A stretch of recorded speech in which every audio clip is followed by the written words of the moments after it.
ahead and get started. Let's call the Johnston City Council Work Session number 26-03 to order. Cindy, roll call, please. Councilmember Evans? Here. Martin? Here. Redding? Here. Burkhart? Here. Hope. We have a couple of items on the agenda this evening. The first is an economic development update. Josh? Thank you, Mayor and Council. The intent tonight is to give you an update on a development agreement coming your way in the next 30 days. We are nearly completed with the developer of the 141 Business Park proposed in our Northwest annexation area. A project that Council had been previewed to a number of times, but I believe started in 2023. Former staff had briefed the direction of this development agreement. And now that sewer and water is close to being finished here in the spring, the developer would like to get started on his speculative construction project up there. So the intent of tonight is to give you a high-level overview of the framework of the development agreement. I did not attach it in whole tonight. I do have a copy, but like I said, we're close, and I want it to be clean when you get that. So I'll just start at the beginning here. There's no upfront or front-loaded cash in this project. This is in our new Northwest annexation, Dragonwood Urban Renewal Area. If you remember, we had fun naming that. This will be the first development agreement, and this is one of those primary sites that we hope to see growth. And one of the primary reasons that we brought, not specifically for this site, but we brought our infrastructure up to that area. So there's 57 acres in total, zoned E2, and hopefully we'll see some good commercial development up there. The developer will be required per our code to reconstruct about 1,300 square feet of 110th court. And it will be reconstructed as a rural cross-section with a number of improvements. This development agreement will have minimum size, building requirement size. We didn't put a lot of the numbers in here. We'll save that for you. There will be a minimum assessment. It won't be a minimum assessment agreement, but there will be a minimum assessed value for each building that is constructed. The total is to construct 650,000 square feet of commercial space over 10 years. And so this is a long-term project, and we wanted to take a number of things into consideration, including making sure it's performance-based, it's time-limited, and there's measurable outcomes for us. The incentives are pay-as-you-go, so like I said, there's no upfront cash, solely rebated from new increment generated. Based on prior discussions, prior to my tenure, there was a verbal kind of understanding that we would offer 75% of the generated increment back to the developer, based on the assumption in the agreement that the developer would have 100% Class A materials on these buildings, which they are planning on doing. Each building would receive 10 annual rebates at that 75% rate, of course, meeting all the terms of the agreement. They're expecting to make $139 million investment over the 650,000 square feet proposed, and then including the 1,300 square feet or 1,300 linear feet of road improvements. The TIF rebates would be capped at $20 million. There is milestones in the development agreement, 3 points. So they have to reach so many square feet constructed by 2029, 2033, and then 2036. There would be one job for every required for every 1,500 square feet constructed. Something similar we've done with some of our other agreements. And how many total would that be then when it's fully built out? I think it's over 400. Okay. Yep. I will get you an actual number soon, but over 400. The grant amounts, there is an accountability clause, a number of them throughout the agreement, but if they don't meet their milestones for the build out, their rebate would be reduced within the agreement pretty significantly. They have committed and they are interested in making this an elevated business park. So by their asking, they would like to have a private trail walking system within. It won't be public. It'll be probably available. It just won't be publicly dedicated. But that's something they want to offer to the businesses that locate within there. And then they are also committing by their choice, because they wanted it to be an elevated park, to do about $500,000 in private art investment. So these are the main points throughout the agreement. There's a number of clawbacks and performance measures. It is probably one of the more in-depth development agreements and one of the longest development agreements in terms of duration. This will take up the full 20 years that the urban renewal area code allows for. So staff has definitely worked with the developer. We've provided some flexibility while maintaining accountability throughout the term of the agreement. So that was a lot of information. Happy to answer any questions. Again, wanted to keep it high level tonight, but this is coming your way in the next 30 days. Yeah, I have a question. Can you point out where in the map is this exactly this location? Happy to do that. Cindy, can I? And I thought about that about 15 minutes before the council. I thought I didn't include a map. Do the map.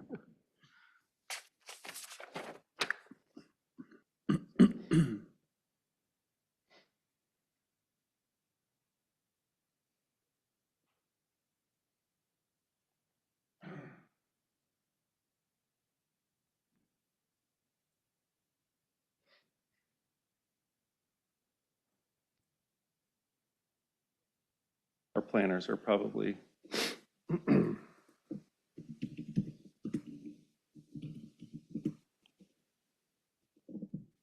probably have a much simpler way to get to the map.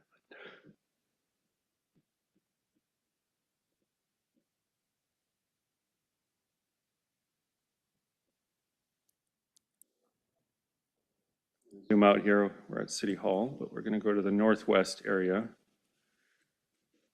You'll be able to. So we're in our northwest area, heading north here on 141. Here's the Saylorville Drive exit here. We're talking about this parcel, and this parcel. They'll be replatted. The developer is going to start in this corner with 2 buildings constructed within 1 year, and then they'll work their way south. This is the road that they will be reconstructing a portion of.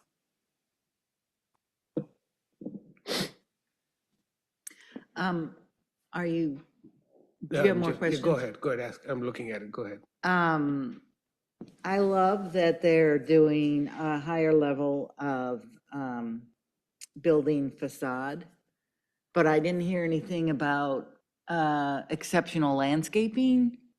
Has that been discussed? I mean, it goes along with the higher level building facade.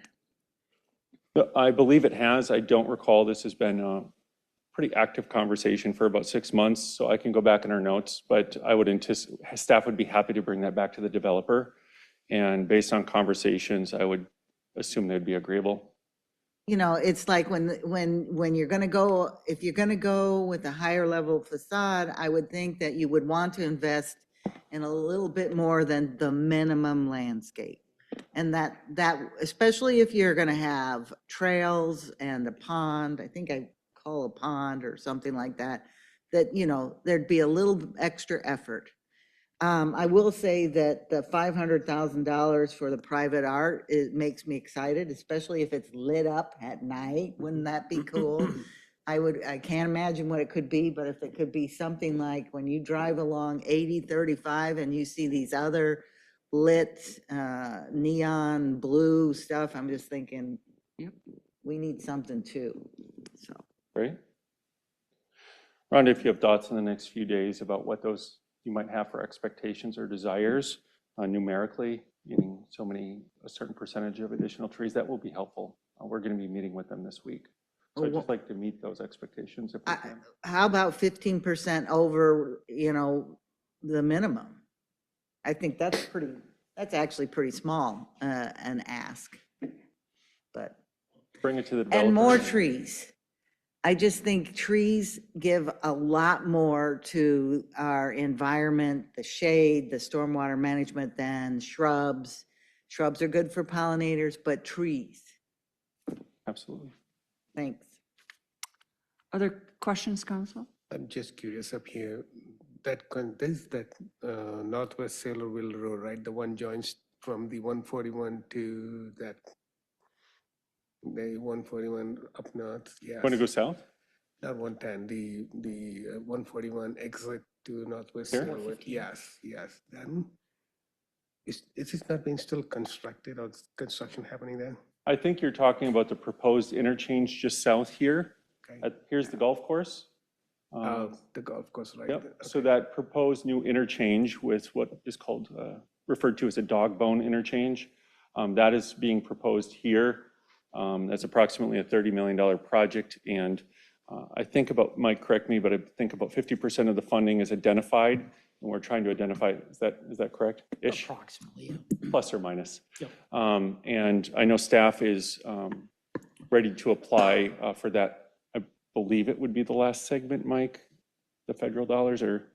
There's probably going to be more needs beyond that, but we continue to apply. We've been through 2 rounds already, so we continue to apply for other funding. Okay. So that is proposed here.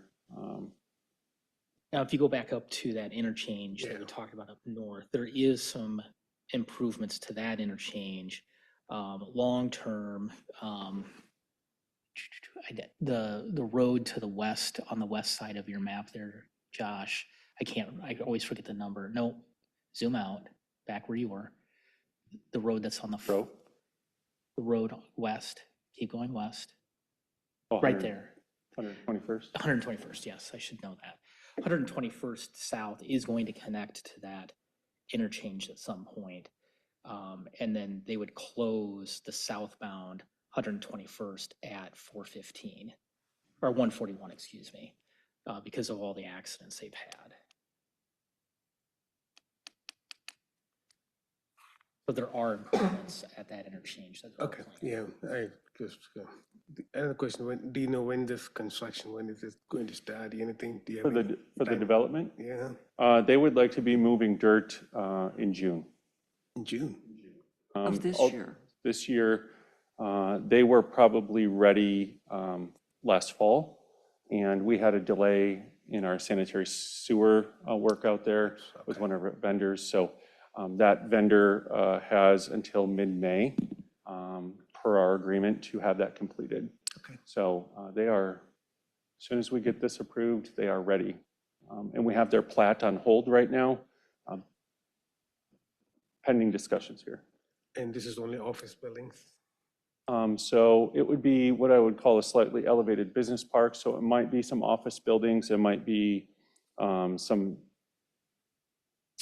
business condos, kind of like a strip center, but intended more for, could be retail, but professional retail, but it could be service-based businesses also. So the intent is to be a few notches above some of our other corridors, maybe. All right. Thank you, that'd be good. Any other questions for Josh? Mayor, I do. Josh, I know you had just kind of summed up by saying that there are provisions, including clawbacks if they don't meet certain performance goals, things like that.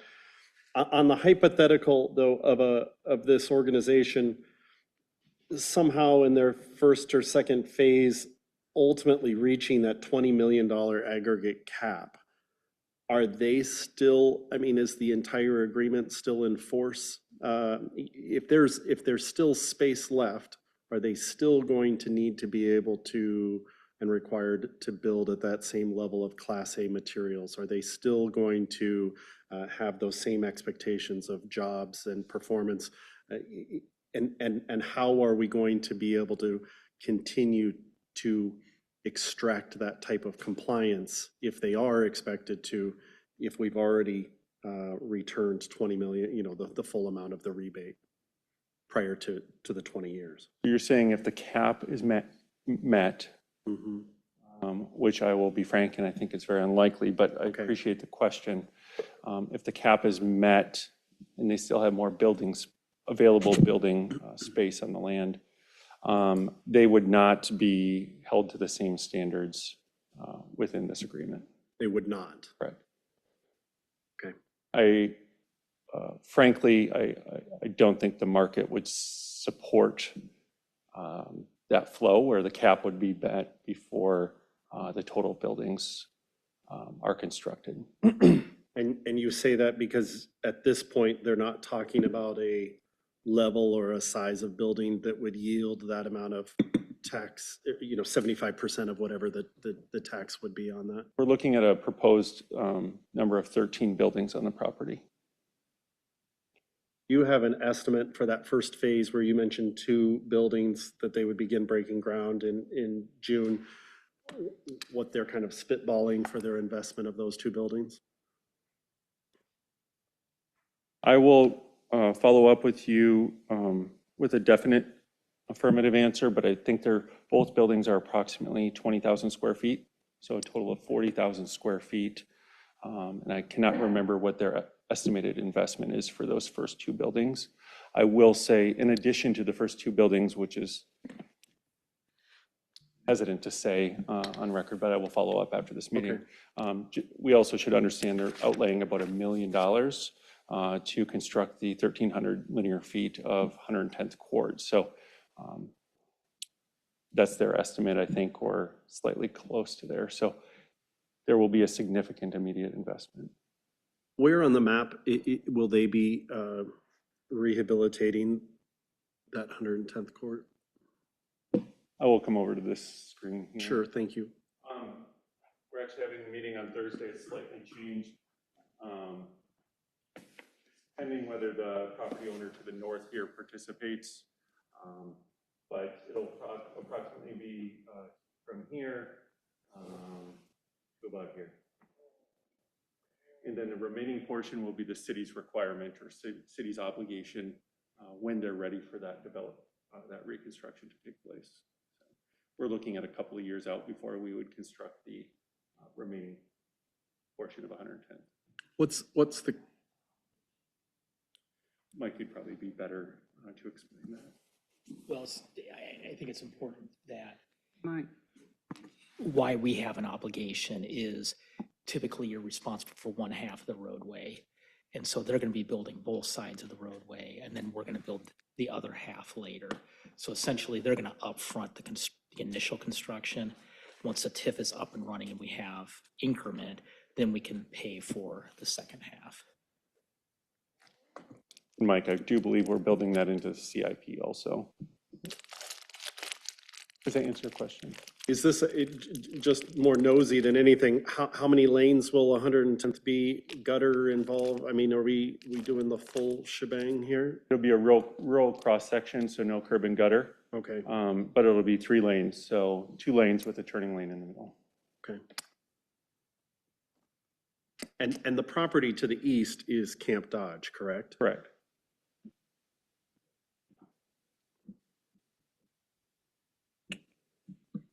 That is one missed opportunity here, that development won't be likely available to us on the east side, but it doesn't inhibit any future conversation.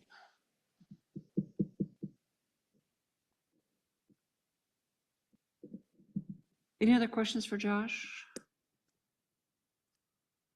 So Josh, you'll be bringing the development agreement back to us, you believe, at the next council meeting? Yes, the next council meeting, I would like to be setting the public hearing, and that development agreement will be attached for your review.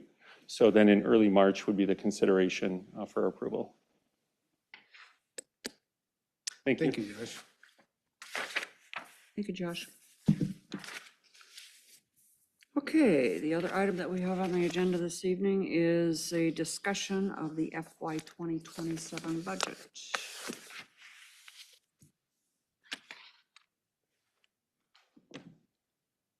Thank you, Mayor and Council. First of all, really appreciate everyone's time on this. We had 2 budget workshops last week. I thought we actually had really good discussions Appreciate the work that staff has put in on this. There was a number of items, and I will tell you, this PowerPoint is actually loaded now into board docs, so it is available for you to look at after this meeting. So there's a few things that we wanted to follow up with, and I'm sure since the workshops we had last week, you may have additional items, but what I will plan to go through is really kind of talk about, can we lower a levy, or is a lower levy possible? We did make some updates to the budget since the budget workshop, so I'll review those with you. Talk about hotel motel and updated loss reconciliation. Obviously, with the updates to the budget, there was some reconciliation to the good for loss. Street trees was one that was brought up, so we'll talk a little bit about that. We can talk a little bit about debt projections. Trying to take any thunder away from the CIP discussion we'll have tonight during the public hearing, but we'll talk about some of the impacts there and certainly have some time for other items and questions. So a lower levy rate. One of the questions that was asked is if we lowered the levy rate or levy by 1 cent, what would be the impact? So for general fund levy and employee benefits levy, that would be just over $19,000. For debt service, that would 1 penny impacts $22,700. The difference is debt service, we have the entire property tax base that pays, and for employee benefit and for general fund, the TIF diversion occurs, and so we lose a portion of the taxable value towards that. One area that if the council wanted to say we're going to lower the levy rate, one area that staff would suggest would be think about, putting it to a matrix or a tie, would be look at the required House File 718 kind of ratchet. Now we're required to ratchet this year the general fund by 23.664 cents.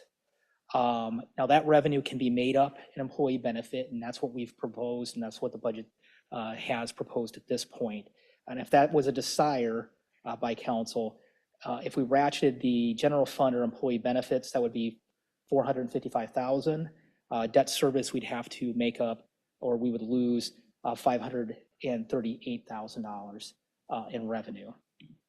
One option would be to use local option sales tax to offset that. So the budget and kind of impacts that are out there would not be substantial on operations. Now, with that said, I think given the uncertainty of the property tax reform that's out there, and because of the way the property tax bills are kind of being formatted, if a reduction would occur to the levy, staff, and we're not necessarily recommending this, but staff would say use the debt service levy, lower that by whatever amount you want to lower, not the employee benefit, not the general fund. Because the reason is you have the Senate bill that is saying we're going to cap at 2% the general fund. The House and the governor's bill is saying we're going to cap at 2% everything but debt service. So if we lower debt service and we need to raise it in the future, we have abilities to do that, where we'll get locked in with our employee benefit and our general fund if we lower those this year. We're going to come back to this. I'll have a part 2 of lowering the rates, but I just kind of wanted to kind of get in the mindset of what we're talking about. I think the rest of this will kind of flow into this discussion. Any questions? But Mike, if we went the debt service levy route to lower it by 23 cents, it would be $538,000 as opposed to $455. Correct. Yeah, we would receive less revenue if we did the debt service levy rate. But I think again, with the uncertainty of the legislation, that's the area I would say it doesn't have to be 23 cents, but if you want to lower it any amount, I would lower the debt service and not the general fund or employee benefit. Make sense? I'm going to wait until you come back to this, because I think I may have some misunderstanding about some of our limitations. So I'll hold my questions till then. So All right. Thank you. And I think this will fold it all together as we go through. So let's talk about budget updates, what we've done since the budget workshop. I'm not sure, some of these may not be in ClearGov. They're all in ClearGov? Okay, so they're all in ClearGov. So you'll see account numbers. If you want to go back and look at the account numbers, they should all tie out. So line item changes we've made since the workshop. We added revenue of $300,000 for both fiscal year 2026 and 2027. This was something that Councilmember Burkhart asked some questions about, and sure enough, we did not account for the revenue for the Johnston Grimes Municipal Fire District administrative fees. So that is really a $600,000 swing in revenue to the general fund itself. We reduced the town center event sponsorship. That was revenue, so this is a $64,000 loss to the general fund, but again, we made it up in the first part. The CAM fees for the town center, I know Josh pointed this out at his budget presentation. We have now lowered that by $92,000. And then because of the administrative fees, we were able to lower the loss transfer from $605,000 to $100,000. So that's a reduction of $505,000. So those are the changes we made. The math doesn't work right. We just made an even number is what we did. Gets us to 25%, but that's what we did. Questions on that? Yeah, Mike, so what caused that last bullet to happen? Because we added revenue of really $600,000 with administrative fees, take away 64,000, that generated $536,000 in additional revenue. So we were able to lower the general fund transfer from lost. Okay. And Mike, just so I understand, and maybe you have a slide that's going to show this next part of it. The original working that we had done on the budget last week indicated about 1.6 million of lost that would stay in that fund. And now what I'm reading you say is that may be around 2.1 million if nothing else changed? Okay. So where does that put our? I'll come to it. Great. So I like the enthusiasm. So, and again, with these changes, I noted, we do remain at a 25% ending cash balance in the general fund for fiscal year 2027. Hotel motel and updated loss reconciliation. So this is where that comes in, Councilmember Burkhart. Hotel motel, or excuse me, this is local option sales tax. It was a little hard to read. This is also in a PDF in board docs. Beginning balance is $4.8 million. We are projecting $4.6 million. We always use and kind of look at the actuals from 2 years earlier, and then just looking at the revenue estimating commission projections for loss this year. We did lower that a little bit because they're projecting a lowering. So $4.6 million, 50% of that we're going to put towards debt service, which is $2.3 million, and then that's the $100,000 that we lowered it. So the transfers out of loss is 2.4, and so there's your 2.1 that was just noted. And so we have an ending balance of $6.9 million. So a little bit of overview that I think is really important as you're thinking about this. First of all, there is no formal policy on lost and what kind of revenue balances we do. With that said, we have a practice. Loss is very volatile. So our practice has been to hold 100% of the previous year's revenues in reserve. Now, if we follow that practice, the city should have $4.7 million by the end of fiscal year 2027 in reserves. As you just seen, we're going to have 6.9 or $2.2 million in excess reserves sitting there in local option sales tax.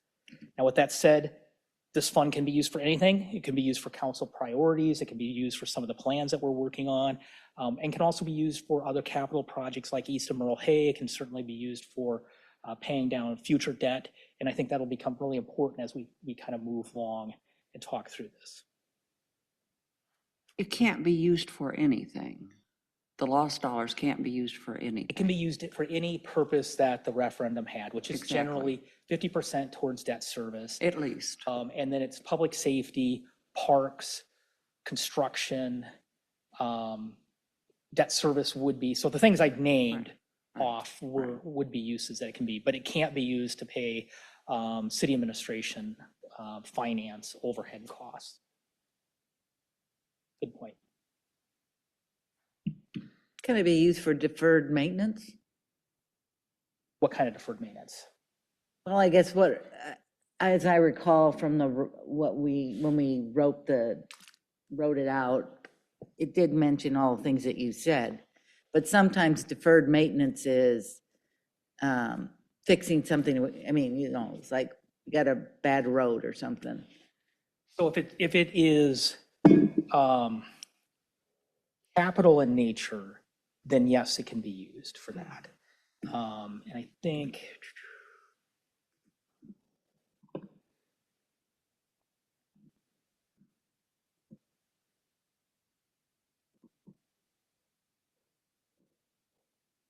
so what the ballot said was at least 50% to be allocated for property tax relief.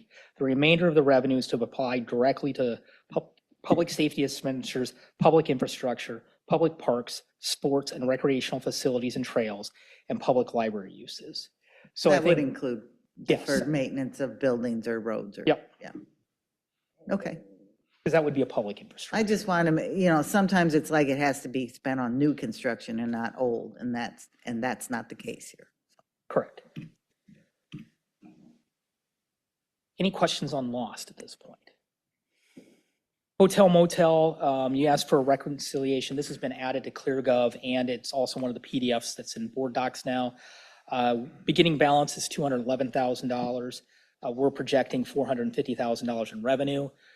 We do put 25% towards Bravo, 25% towards Catch Des Moines, and then we have $10,000 that goes towards the Johnston Chambers, $10,000 towards the Des Moines Partnership. Our airport contribution comes out of hotel motel. That's $45,164. We do some employee work clothing out of that of $2,500, and then we do parks and trail improvements of $81,000 that we transfer out of hotel motel. So our total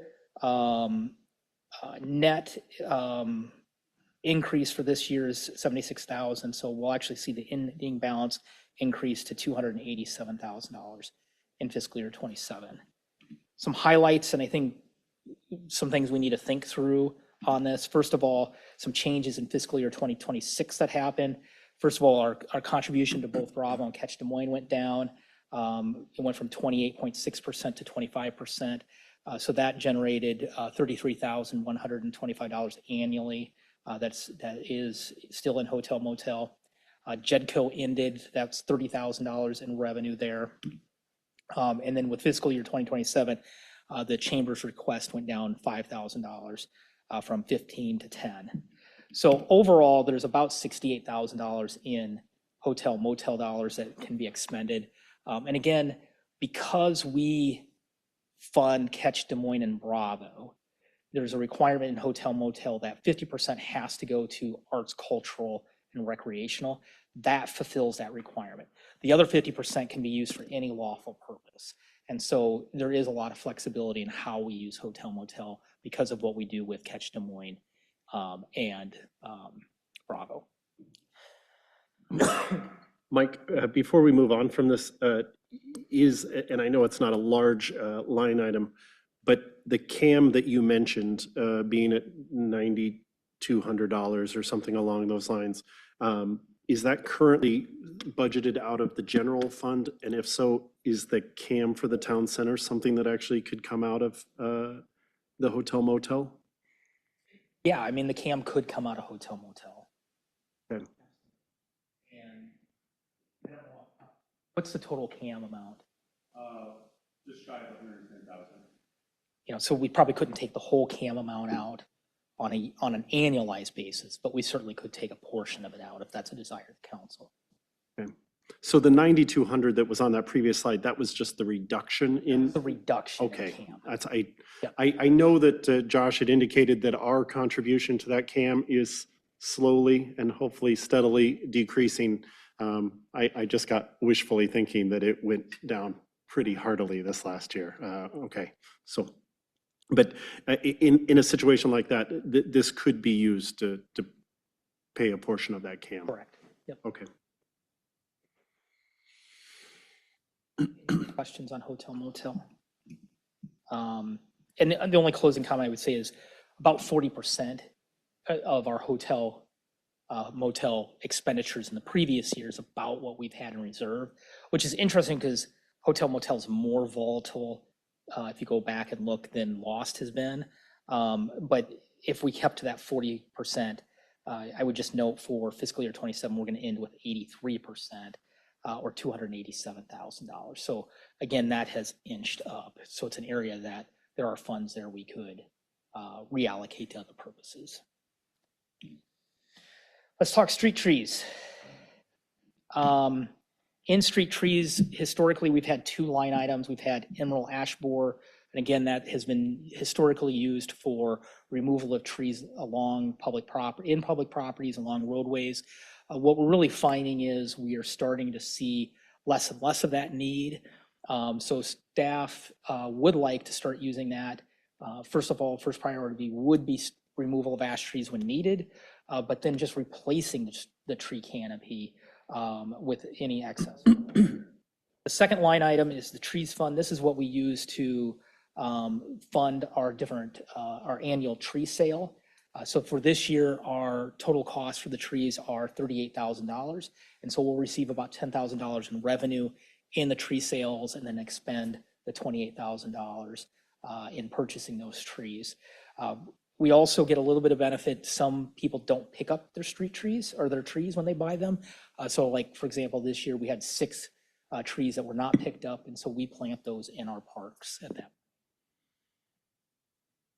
Did a bad job this year. We should have pointed out in our budget that we actually have a dedicated street tree line item. So this was new in fiscal year 2027. So shame on us, but there's $25,000 now in the budget. This was in the budget you looked at during the workshops. We just didn't highlight it.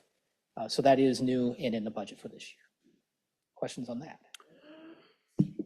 So do we know how that program is going to be put together? It was really kind of the discussion that's been happening at the council level. Really it was kind of a prompt out of last year's budget that, hey, we wanted a dedicated line. And so that reflects that. I think, Mayor, what I'm hoping is not only would we spend money on planting street trees on places like 70th Avenue or any of the other collector roads, but then the other part to that is how do we encourage our homeowners to plant more trees? And that could be a program, which we haven't really got into the details of and we don't have it we don't have a line item for that funding. I would assume that this $25,000, if I recall correctly, is for just us to buy and plant trees along the roads. And I'm comfortable with that. That was the purpose of this line item, and to be but like projects like Merle Hay Road, when we Right, start doing right, stuff like that. right. This was not a general property owner street tree line item. Good clarification. Do we, I want to bump back up. The Emerald Ash Borer contract, have we been spending the full $20,000 thus far on mitigation of those ash trees? I'm gonna have to defer that question a little bit to Jeff.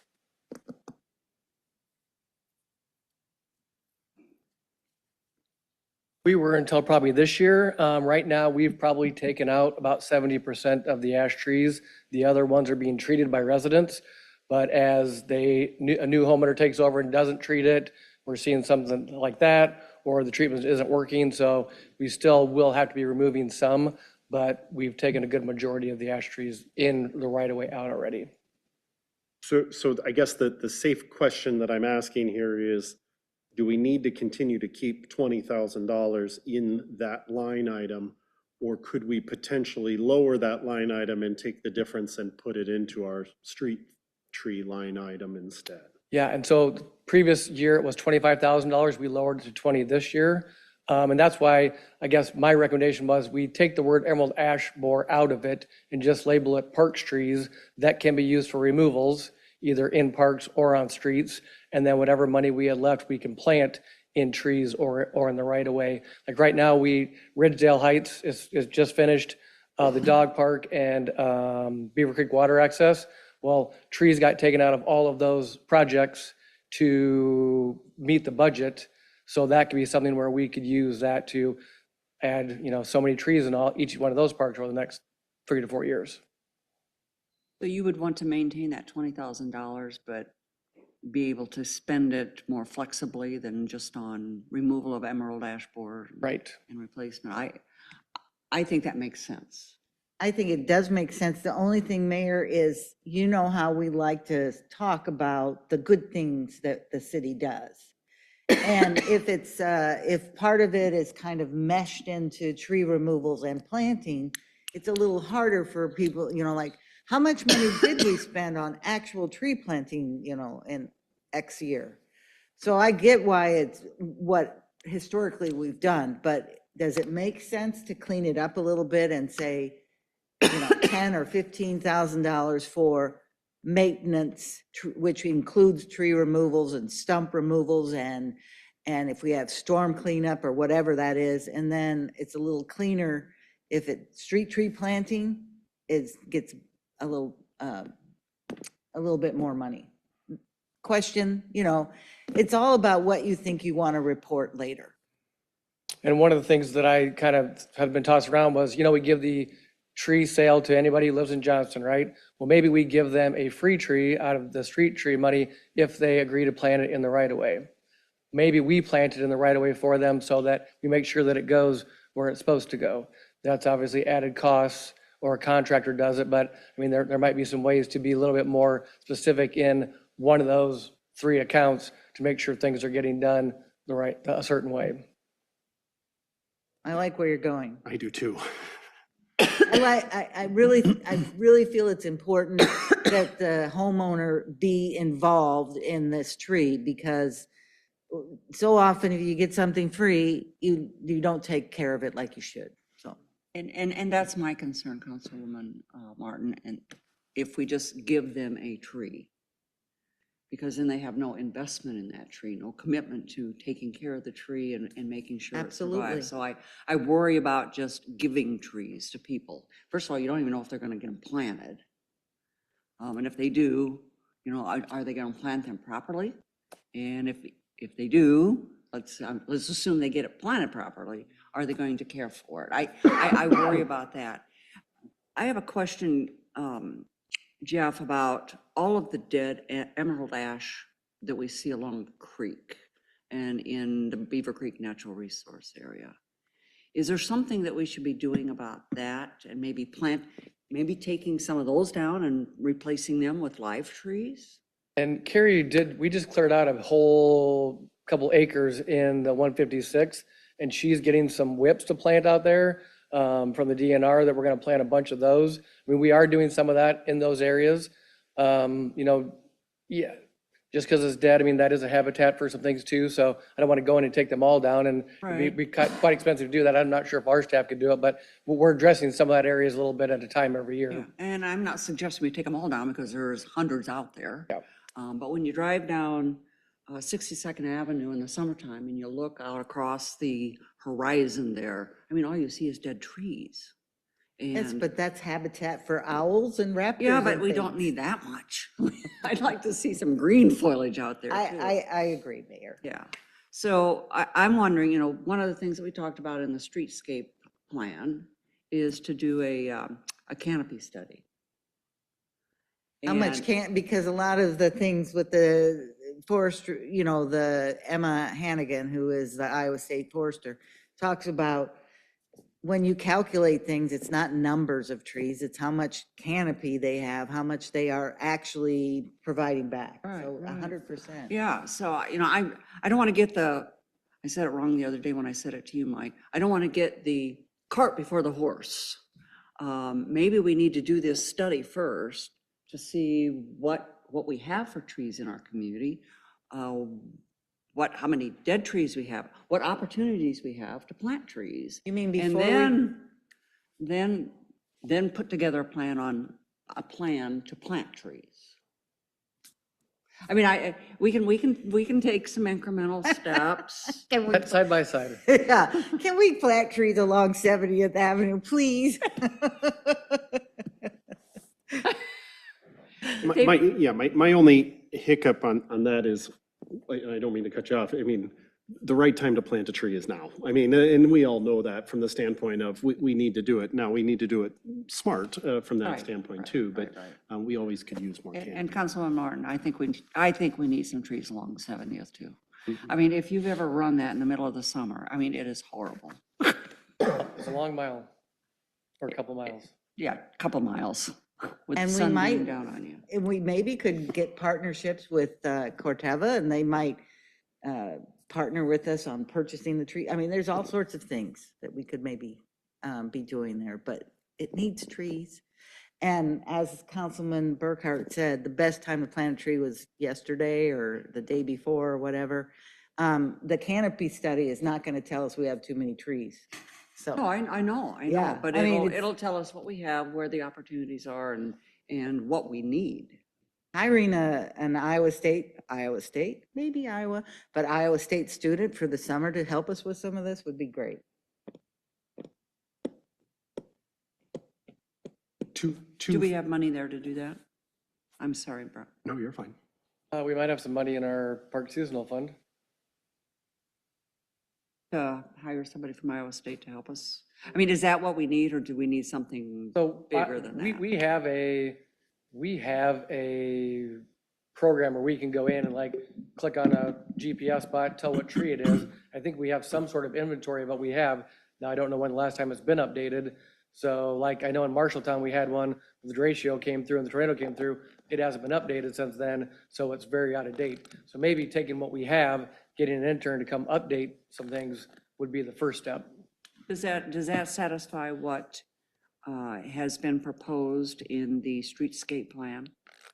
Or is that something different? Something different. Okay, do we need to do This would be that residential something? trees, not just trees in the right of way. I'm sorry? This would be these would be all trees, Right, not just necessarily in the right of way. right, So right. I don't think that the streetscape's addressing that. The streetscape isn't addressing the bigger, It's addressing trees that are along the right of way, but not in anywhere else. okay, I think we need something to look at trees across our community.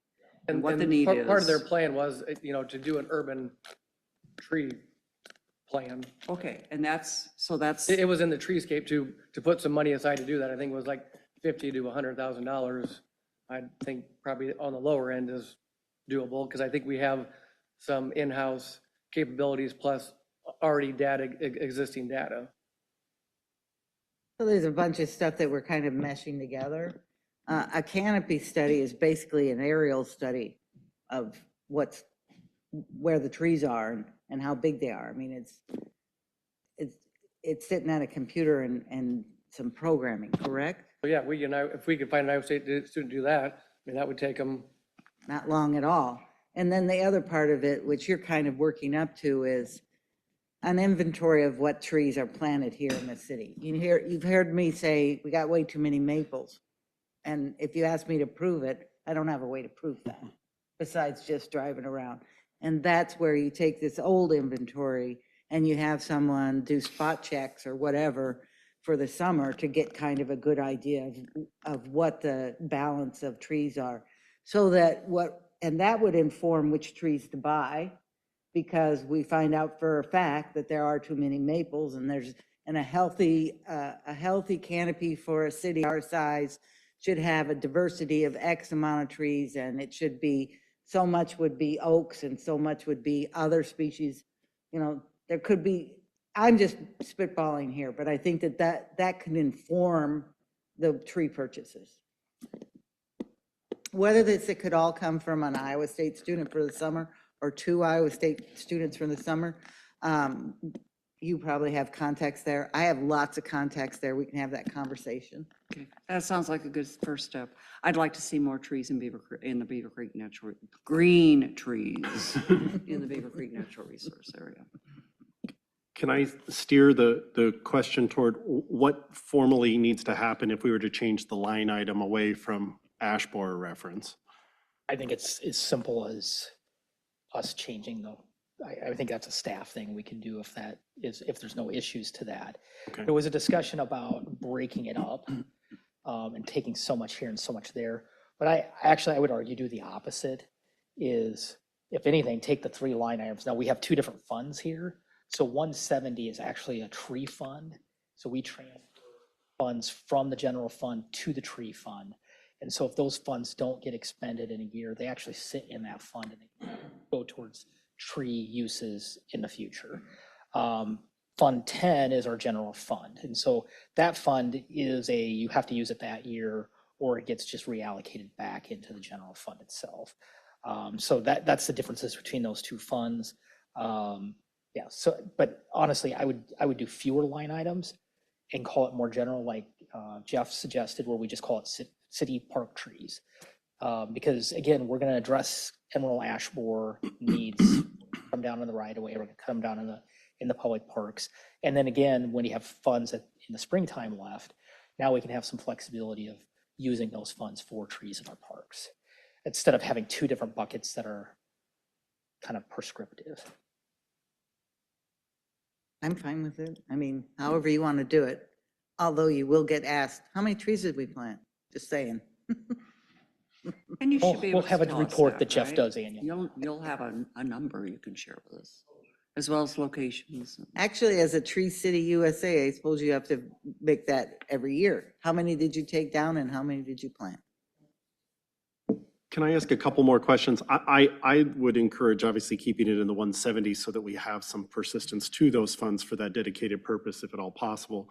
The question I have, I guess, is twofold. We've been the beneficiaries of several generous grants from Mid-American, for instance, for trees and things like that. Do those proceeds go into the 170 fund from that? And then the second follow-up is, do we feel like we're adequately subsidizing that the tree sale trees line item? In other words, is there greater demand than what we can fulfill?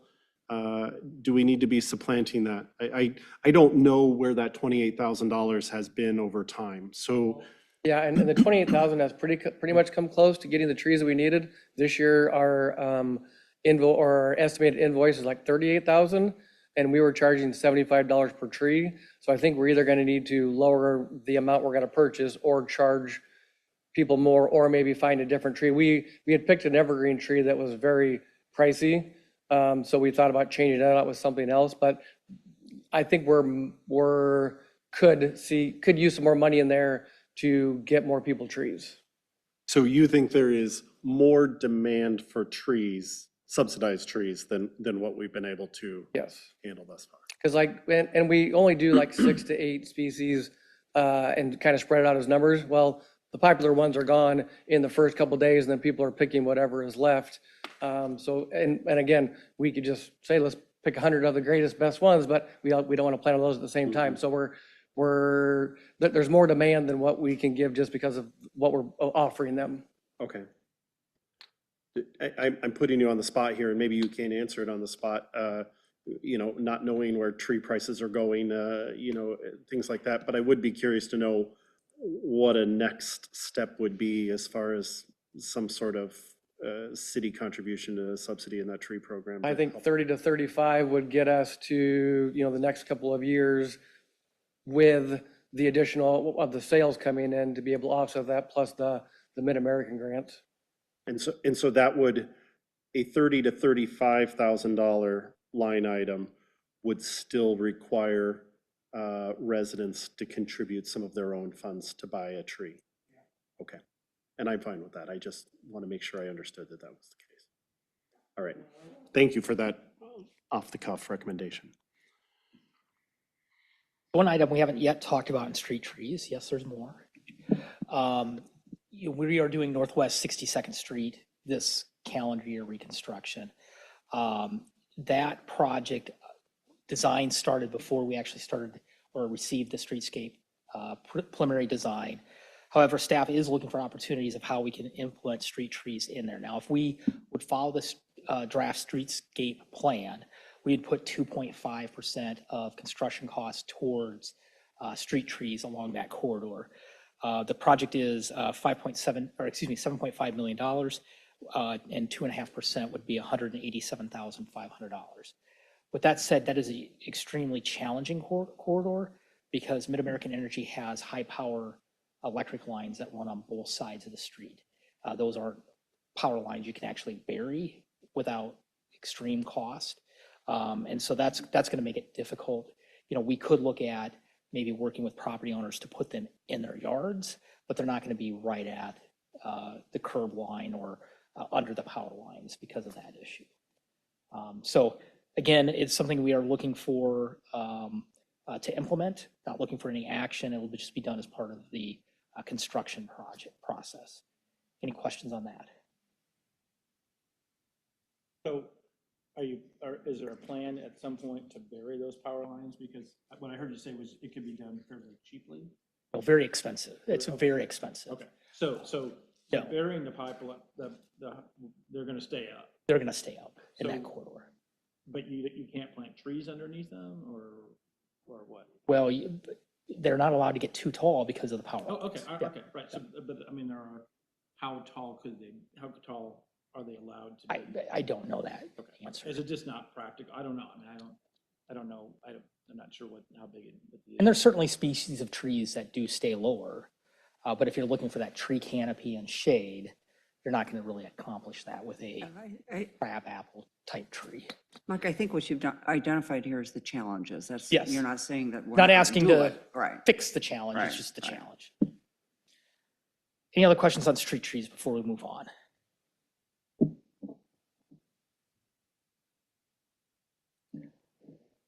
So debt projections, let's talk about debt projections, because I think this is where we started earlier in the discussion of, how can we lower the levy? This really becomes the challenging point.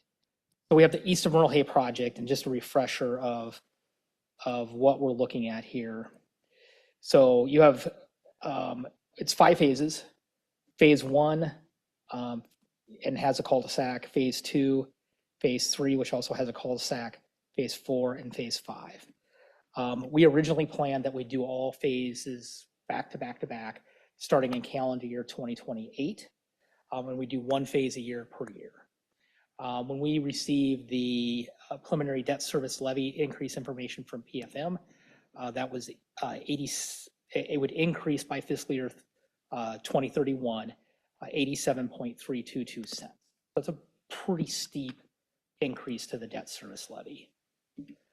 We, as staff, suggested, because phase 1 and phase 3 are difficult, and you have the cul-de-sacs, they're the biggest projects there out of all the phases, that we possibly build a delay between phase 1 and 2 and phase 3 and 4 due to those project sizes. We did get late last week the kind of costing report and cash flow for our debt service fund from PFM, and still by fiscal year 2031, our debt service levy is going to have to increase 75.211 cents. So it's still a rather large jump. Mike, can you just go back real quick? So when you're saying a delay between phase 1 and 2 and then 3 and 4, does that mean you do phase 1, take a year off, do phase 2 next year, then take a year? Okay. And to that point, and really it's important to note too, we do a 5-year CIP.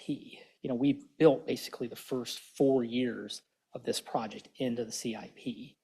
And so now we've dropped a whole year out of the CIP, and that's still the impact to the debt service levy. So here's the cost flow, or the cash flow report that PFM did. And just a reminder, I'm going to zoom in here in a second, but you have your valuations, and then this is what our tax rate is and what it generates, all the different funding sources, and then what we can abate, the total debt service, and our total resources that we can spend, and then our current outstanding. The yellow in the cash flow is the future debts that we're projecting, and then what the costs are, and then what our ending balance is to our overall debt service is. So again, when we really focus into what our current levy, again, is 2.67 cents. By 2031, PFM is projecting it's going to have to go to $3.43, or that increase of 75 cents. So it's a big jump. And this is really kind of one of the constraints staff is really focusing on, of how do we manage that. So just if you go back to that, right? So is the goal to keep it at $2.67 in the out years, or do you have? Historically, or you know, is- we increased, our goal was $2.32. We made a strategic decision a few years ago that we were actually simply swapped levies between debt service and the general fund and employee benefit. One of the reasons that we did that was then you had your TIF areas that were paying for debt service where they really weren't paying for debt service. So we brought the true cost of the debt service online, and that then raised it to 267. So it's been 267 since fiscal year 25, and kind of our goal was to kind of keep it consistent. So that the overall debt levy, or the overall total combined levy remains in that $11. Correct. 65 cents, Yep. is that roughly where we, okay. Yep. And So so- obviously, if you go from 267 to $3, that's a 33-cent increase that then goes on to the 1165. Yep. Because you can't, your ability to swap it out is not available. Correct. So I think it's just some perspective. This is the debt service levies that our metro communities have. We're sitting kind of in that midpoint today. Sorry. If we would go to the 343, we are then have the highest debt service of kind of those metro communities we look at. And when we look at the overall city levy rates, again, this was out of the budget book, we wouldn't pass Waukee and Windsor Heights, but we would pass Pleasant Hill, another spot up in the overall property rate for city-only property taxes. So I think, go ahead. Sorry. Mike, that's assuming that they kept their levy rates the same, correct? That's correct. And okay, right? Yep, And we don't know. We don't know. Yep. Yep. I think bottom line, I think here's some thoughts to think through, and certainly as staff, as we put this together today, we certainly want to hear back from council because there may be other thoughts that we didn't think through. Really important to note that for fiscal year 27-28, the debt service, even with the PFMs remaining the same. So we don't have to make a knee-jerk reaction. We have some time to think through this and kind of strategize how we're going to have to address that. So I think this is really important to keep in mind. Beginning in fiscal year 29, there's a number of options we can consider as we address this. One is obviously we showed you a plan of how you can increase the debt service levy. That comes increasing the debt service levy as much as 75 cents. You can look for other funding sources, and this is a year by year. This is how much in dollars we would have to find, we do a transfer today of 50% from local option sales tax to debt service. And for this year, it's that $2.3 million transfer. If you did an additional 1.8 million out of loss in fiscal year 29, an additional $1.8 million out of 2030, an additional 2.2 out of 2031, you could keep the debt service levy flat and not increase it. So that would be a second option. Third option is we could look at further delay of East Emerald Hay Road projects. Don't throw anything at me, Councilmember Evans. But I don't think that's a popular option. And then certainly there's a combination of all above. You could do a little bit of levy increase. You could do some additional transfers. So there's a lot of there's a lot of options in this, and we just have to figure out which one we find more palatable. Mike, the projections from PFM indicated what term and years on that debt? These are all 20-year terms. Okay. I don't know the interest rates that they peg to them. PFM's always conservative. So the hopes is that their interest rate they're using in their model ends up being higher than what. So that certainly can help us in the long run.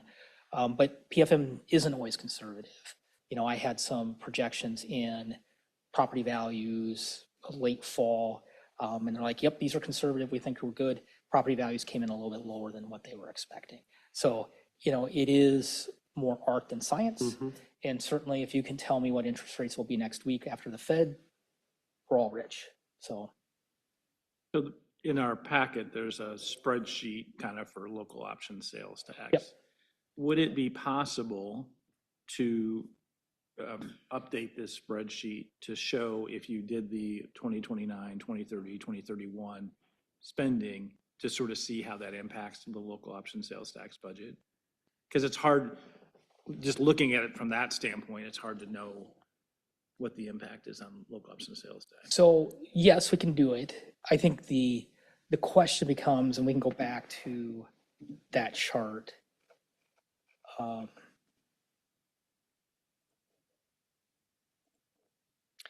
So the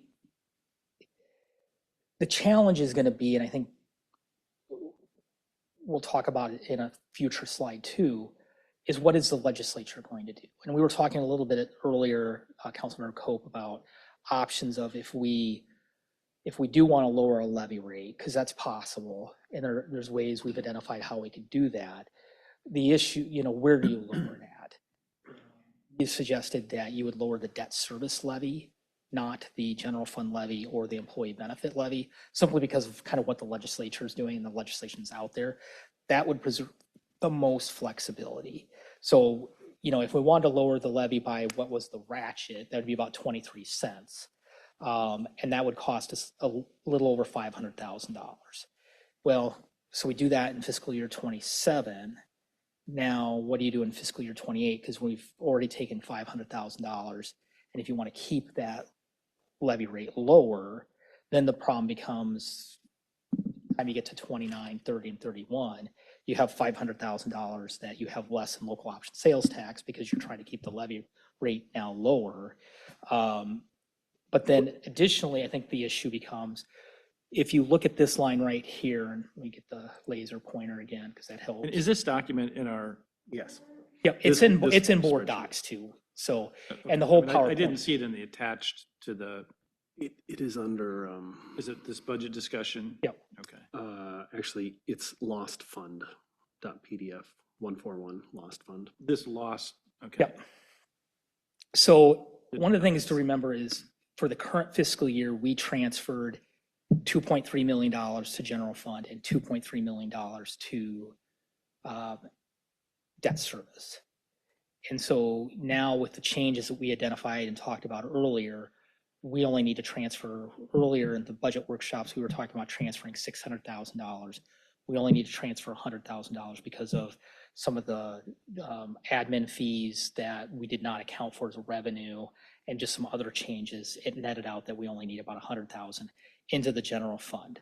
Now we are showing in out years a 50-50 split still between the general fund and debt service. And so we can plug it in.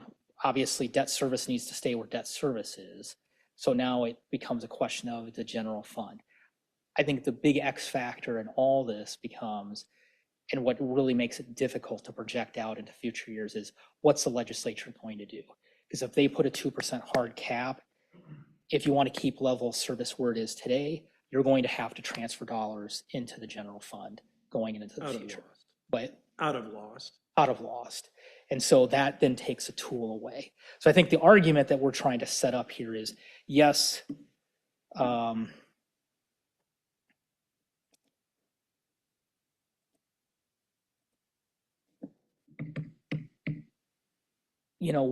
practice is we keep 100% of lost. The previous year's receipts in lost, we keep 100% in reserve. That's how we plan for the next fiscal year.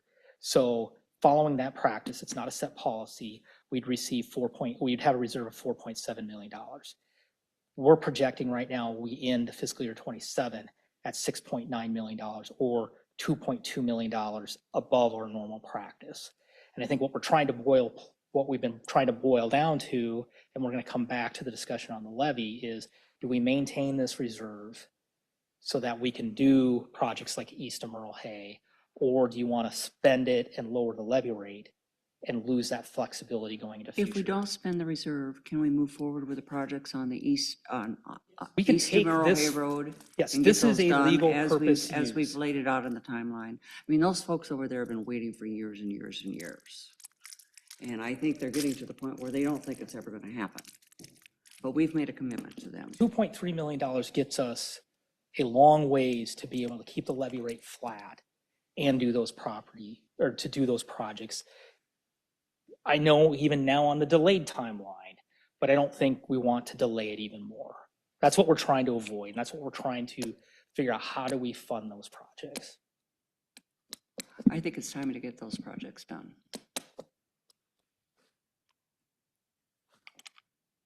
And so, and which means using the lost funds to do it. And I'm just trying to understand. Sure, and I'm just trying to answer your question. I think what I'm hearing Mike say is if we keep the levy flat, That we have proposed in the budget today. if we maintain those reserves, the lost reserves as they are. Yep. We can move forward and we can do those projects on the timeline that's been proposed. And we'd hope in future years that we can we're not eating as much into the reserves. And next fiscal year, the one challenge is it's not a revaluation year, so it's only new value. The good news is when we look at the big cost drivers, and one of those big cost drivers is adding new staff. In our 5-year staffing plan, it's either 2 or 3 new positions. So it wasn't a big ask, but we also knew, looking at the projections, we planned that out knowing it was going to be a lower revenue year because it wasn't a revaluation year. So those are the things that we kind of looked in and baked in. So, will next year, are we going to have to ask for more than $100,000 out of lost to the general fund? I'm going to guess likely yes. Is it going to be $2.3 million? I hope it is not. And so again, that gives you another year that you can build some reserves.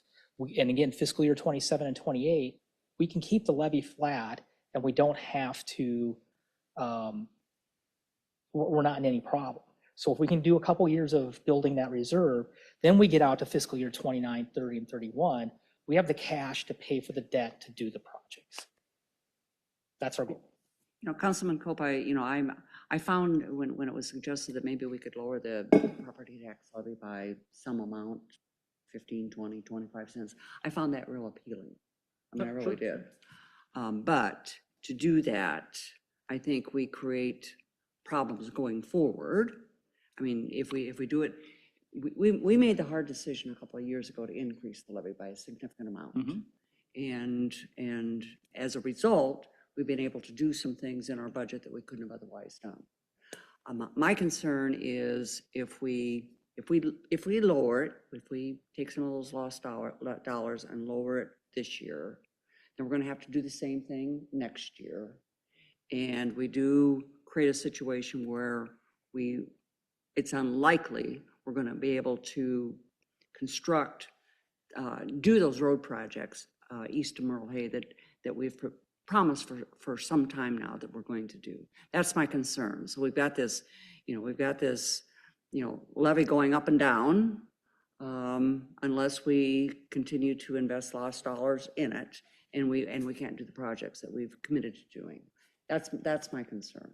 Yeah, and all I asked for was a spreadsheet showing if you take those 1.8, 1.8, 2.2, that's all I think I asked for. Yeah. And I'm glad you did. That's all I asked for, at least tonight. So I'm glad you did. So that's all I just kind of would, I don't disagree with what you're saying.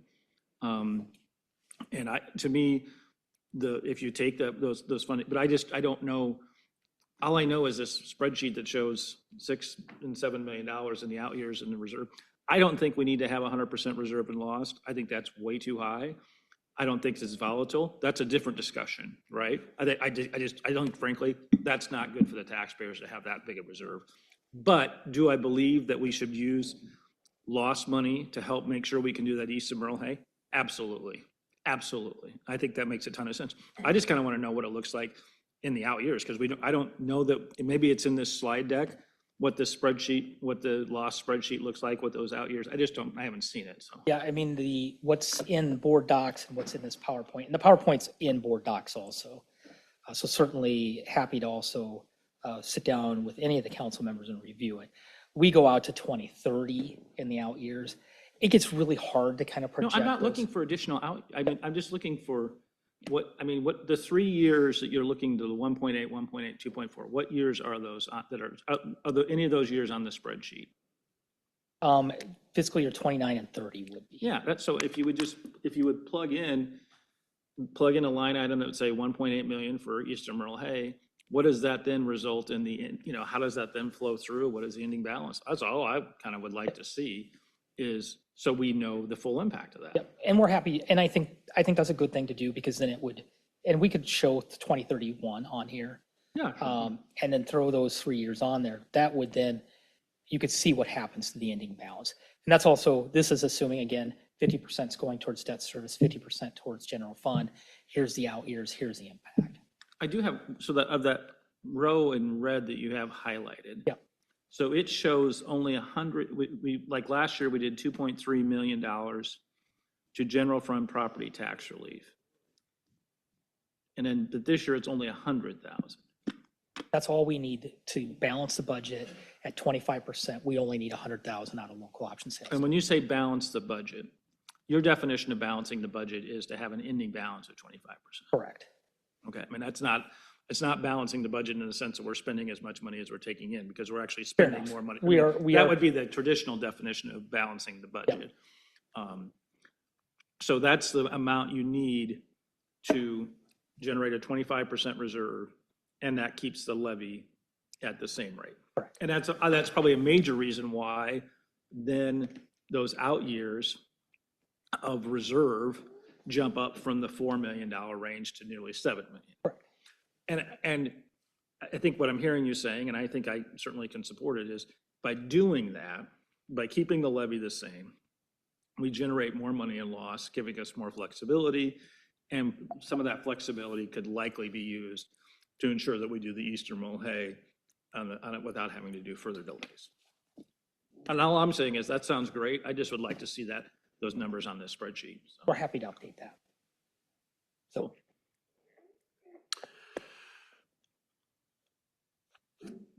Mayor, can I ask Mike a question? Mike, you've alluded several times to a 2%, and I just need to make sure that I understand, and I think it's because it's been bantered around in legislative proposals, or maybe it's 718 as it stands now. I just want to understand, are there discussions in place right now that are general levy might be capped at a maximum growth of 2%? Yes. There's no discussion at the moment that we would never be able to increase the general fund levy. Well, the issue depends on the piece of legislation you're looking at. Okay. So you have the Senate bill that says it only affects the general fund, essentially, caps it at 2% with an asterisk.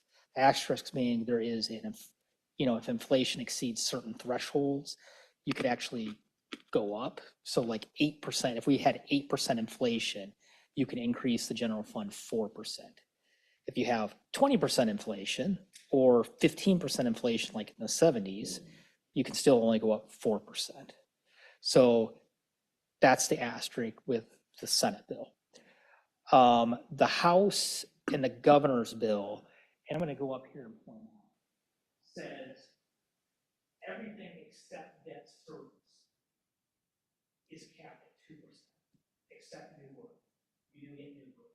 New growth is a very small part of what you see. It's important, but it's small.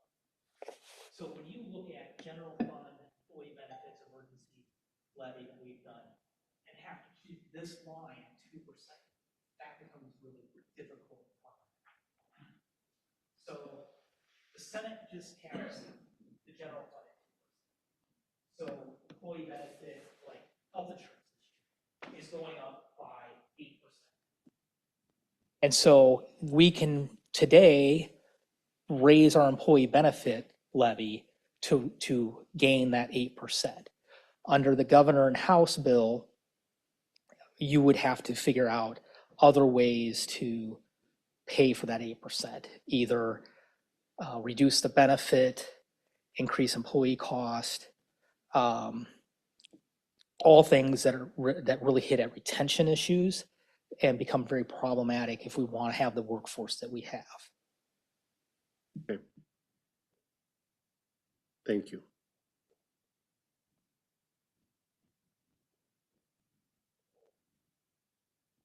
This sheet that you have up there, Mike, right now, where is that in this? This is in board docs. So I just went out of PowerPoint into board docs for this.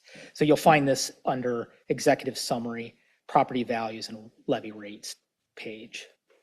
This is ClearGov or this? ClearGov, I'm sorry, this is ClearGov. Okay. Too many ClearGov board docs. Yes, ClearGov. So Mike, how do you see us going forward from this discussion? Well, you're right, we needed more time. So we talked about loss, sorry, we keep jumping back and forth. And so again, I'm not gonna belabor this, but again, should we lower the levy rate in here? We went through this already. There's your 1 penny for both general fund debt.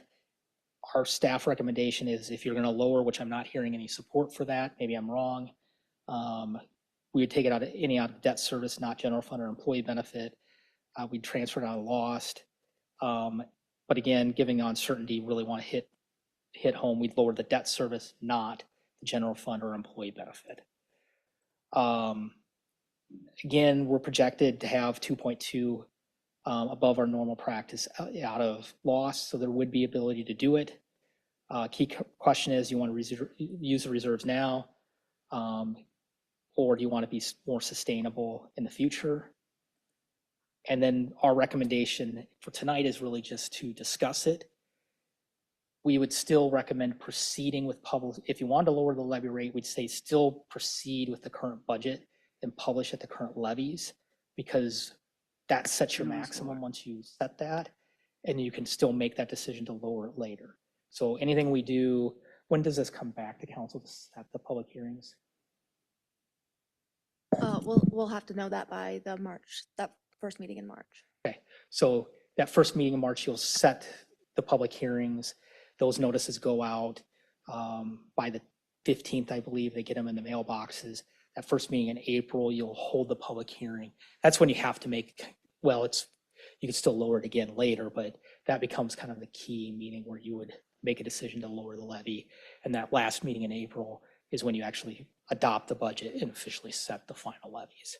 So there's a lot of change to still make flexibility, but that would be our question, our recommendation. But I'm not hearing, at least now, hey, we want to think through this more. I know we'll talk about the CIP with a public hearing on regular council agenda. Dave will present that. So yeah, I'll pause there. And I don't know at what point, but I'd like to peel back the layer of the onion more on the police department. On the what? On police, public safety, and their ask. And the other night I had asked Dennis, with the possible extra money in lost, would this be the time to add additional police staff? And I guess I'd like to hear more from Dennis on that, if possible.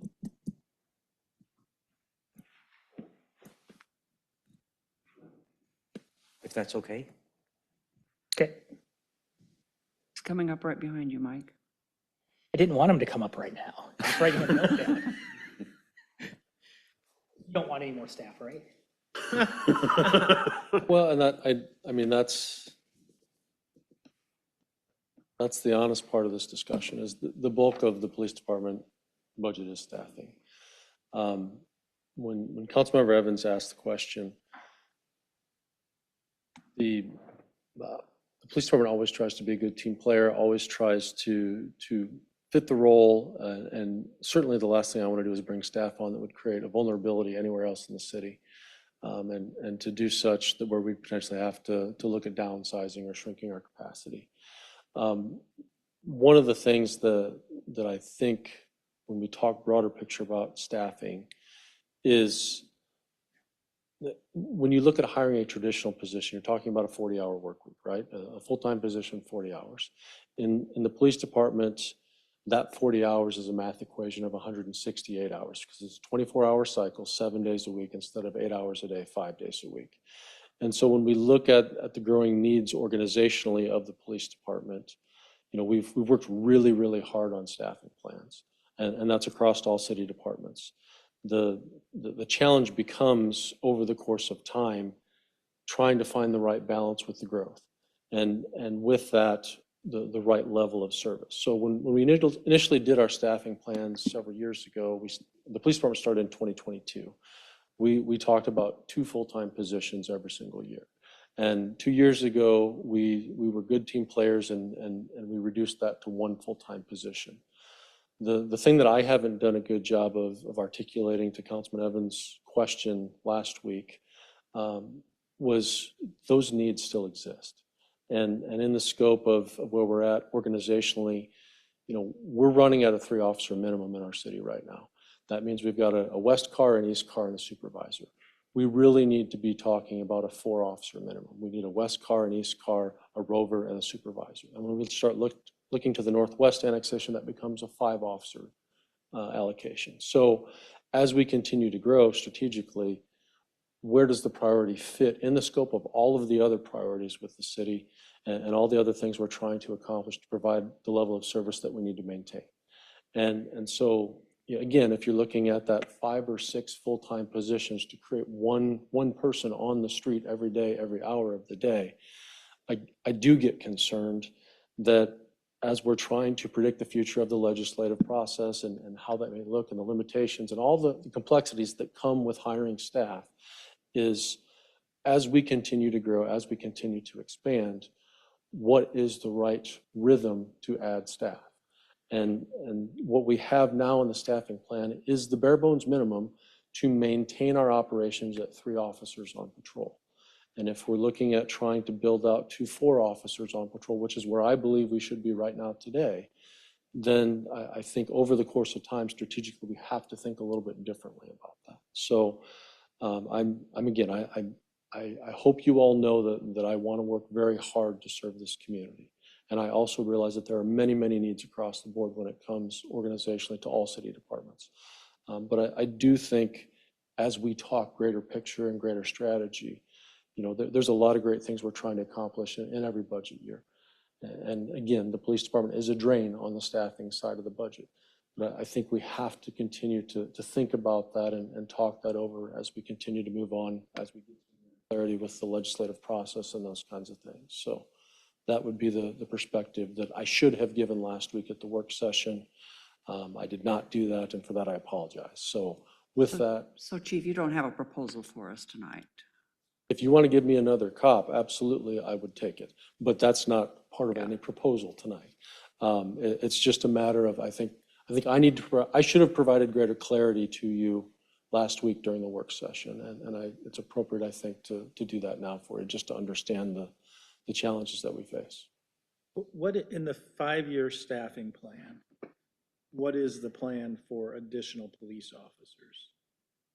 So what we've got right now is making a transition from 2 full-time positions to 1 full-time position in fiscal 27, 1 in fiscal 28, a part-time position that may transition to full-time in 29, and then 1 and 1. So essentially we went from 2 full-time positions down to 1 or less over each of the next 5 years. Yeah, I mean, so I guess instead of asking, to me, I think the question maybe isn't, should we add an additional police officer this year, but is that enough staffing in the 5-year staffing plan? Because I have doubts about that's sufficient. And it's, I think maybe you have doubts too. I have concerns, absolutely. So I think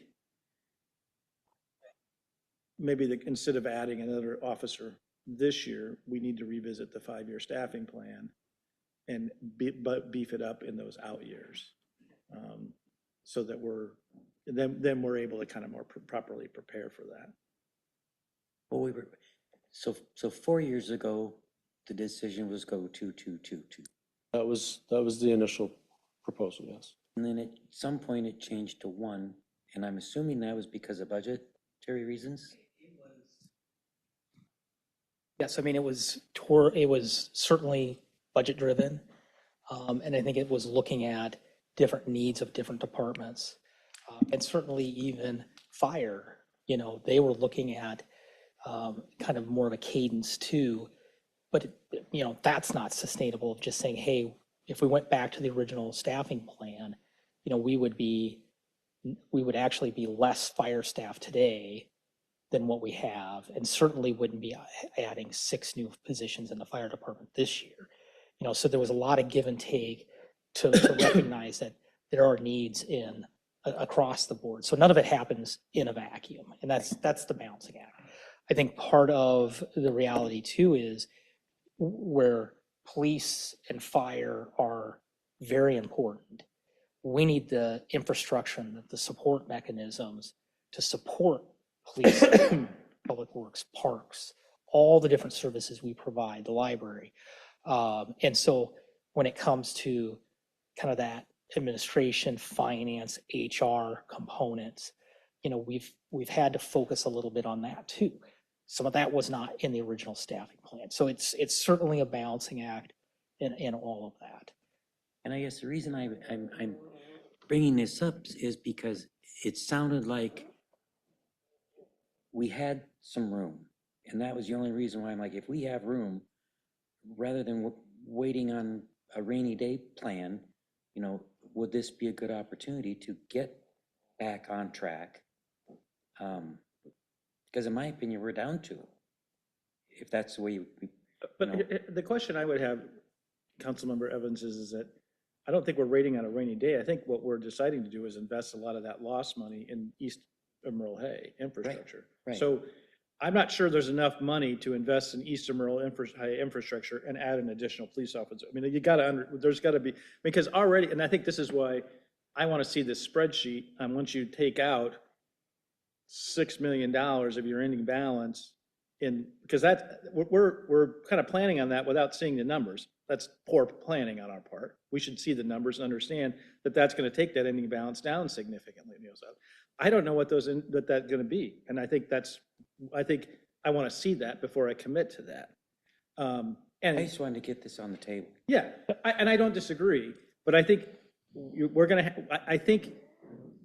have to understand that adding additional police officers, especially 2 this year and maybe 2, and also doing East Emerald Hay on a timetable that doesn't delay is really challenging. So we're going to have to pick between those 2. Yeah, and maybe, Mike, as you're putting together the information that Councilman Cope here has requested, maybe what you can also do is run a scenario for us. If we funded an additional police officer, what does that do to the timeline that we have for the East Emerald Hay projects? What is the impact of that if we fund it out of lost?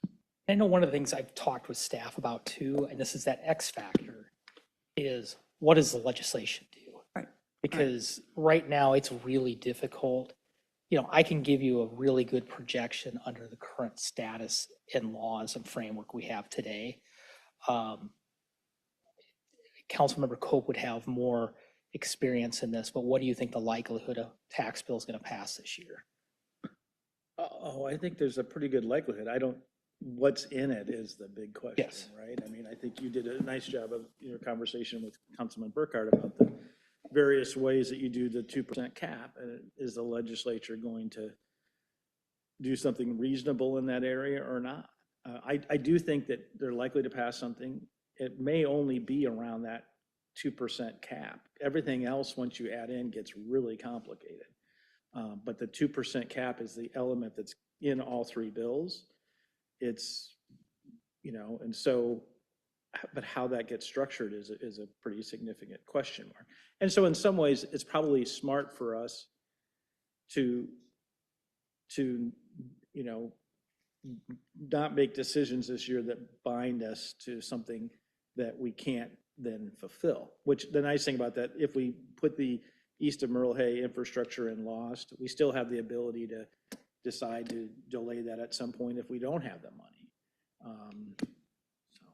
But I think the 5-year staffing plan of And I think, Mike, you've done a really, really good job of making us think about staffing in a 5-year. So I really salute that. I think that's really positive.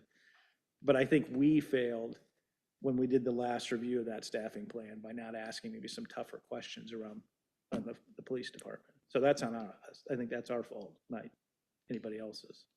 I think if we felt that needed more, we should have pressed more on that. And I'll accept personal responsibility for that myself. So, but I do think we need to do that. So, Understood.